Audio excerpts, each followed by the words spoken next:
আমরা বলেছি যে কুকি চীনের বিরুদ্ধে যে অভিযান সেটা আমাদের চলছে।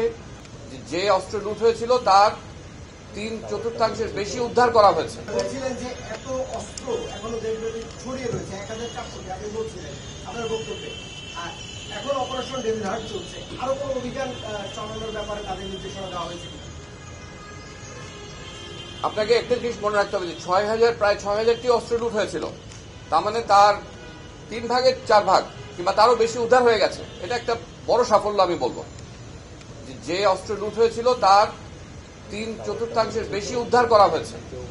6 লক্ষ গুলির মধ্যে মাত্র প্রায় 2.5 লক্ষ এখনো উদ্ধার হয়নি, তার মানে উল্লেখযোগ্য সংখ্যক উদ্ধার হয়েছে। বাকিগুলো পর্যায়ক্রমে চলমান যে অভিযান আছে সেগুলোর মাধ্যমে এগুলো উদ্ধার করা সম্ভবপর হবে ইনশাআল্লাহ। এখনকার যে আইন শৃঙ্খলা পরিস্থিতি আপনি দেখছেন, ডিসিরা এক্ষেত্রে কি বলেছে? অভিযান তো চলছে, কিন্তু আপনি বলছেন তারা সংগঠিত এটা দিক নির্দেশনার মধ্যে আমরা উল্লেখ করেছি যে এটার জন্য সজাগ থাকতে হবে। চলমান অভিযান যেটা আছে সেটা চলবে এবং আমাদের সকলকে সজাগ থাকতে হবে, সতর্ক থাকতে হবে এবং প্রয়োজন হলে যখন যেখানে প্রয়োজন হবে সরকার সেখানে ব্যবস্থা নেবে। তারা তাদের নিজ নিজ জেলায় স্পেসিফিক যে সমস্যাগুলো আছে সেগুলো উপর আলোকপাত করেছেন যে আমার এই জায়গায় আমার একটা অভিযান দরকার বা আমার এই কাজটা দরকার। আমরা সেটা উত্তর দিয়েছি বা তাকে কিভাবে আরো তাকে ওই সাপোর্টটা ওই ডিসি থেকে ওই সাপোর্টগুলো দেওয়া যায় সেটা নিয়ে আমরা আলোচনা করেছি। আমরা বলেছি যে কুকি চীনের বিরুদ্ধে যে অভিযান সেটা আমাদের চলছে এবং এ পর্যন্ত কুকি চীনের বিরুদ্ধে অভিযান করতে গিয়ে আমাদের 7 জন সেনা সদস্য নিহত হয়েছে এবং অনেক আহত হয়েছে। এই অভিযান চলবে তারা নিশ্চিহ্ন না হওয়া পর্যন্ত। তাই হচ্ছে সরকার, মানুষের জন্য তারাই সরকার। কাজেই যে সুযোগ সুবিধা যেগুলো নিশ্চয়তা বিধান করার কথা এটা তাদেরকেই করতে হবে। এই বক্তব্য দিয়ে আমি তাদের সাফল্য কামনা করে আমার বক্তব্য শেষ করছি।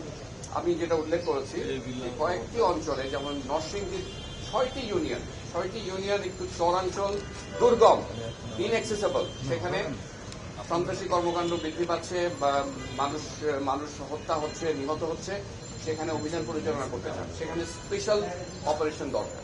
এই একটা প্রশ্ন ছিল যেটা স্বাভাবিক অপারেশনের থেকে এখানে বেশি পরিমাণ সংখ্যা প্রয়োজন হবে, লজিস্টিক্স লাগবে, এই ধরনের প্রশ্ন তারা করেছেন। গোলা বারুদ ধ্বংস করতে হবে যেগুলো নষ্ট হয়ে গেছে, এই ধরনের প্রশ্ন তাদের ছিল। তো এগুলো আমরা উত্তর দেওয়ার চেষ্টা করেছি।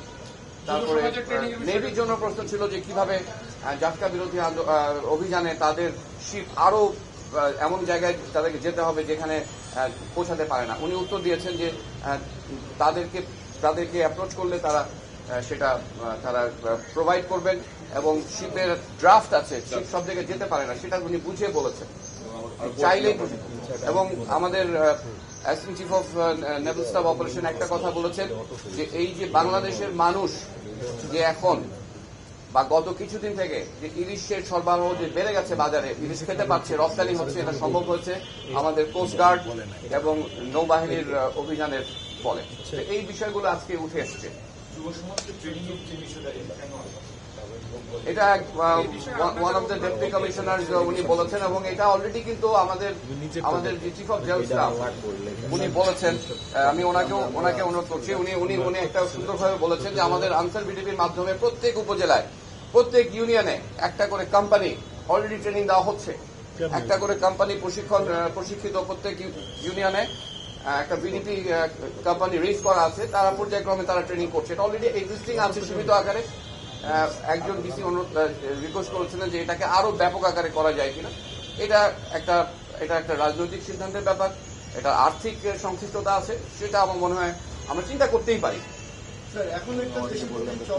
এবং আমরা জানিয়েছি এটা যদি সরকার আমাদেরকে নির্দেশনা দেয়, এটা একটা জনগণের সিদ্ধান্ত, সরকারের সিদ্ধান্ত, নির্দেশনা পেলে আমাদের সশস্ত্র বাহিনী এটা করতে প্রস্তুত।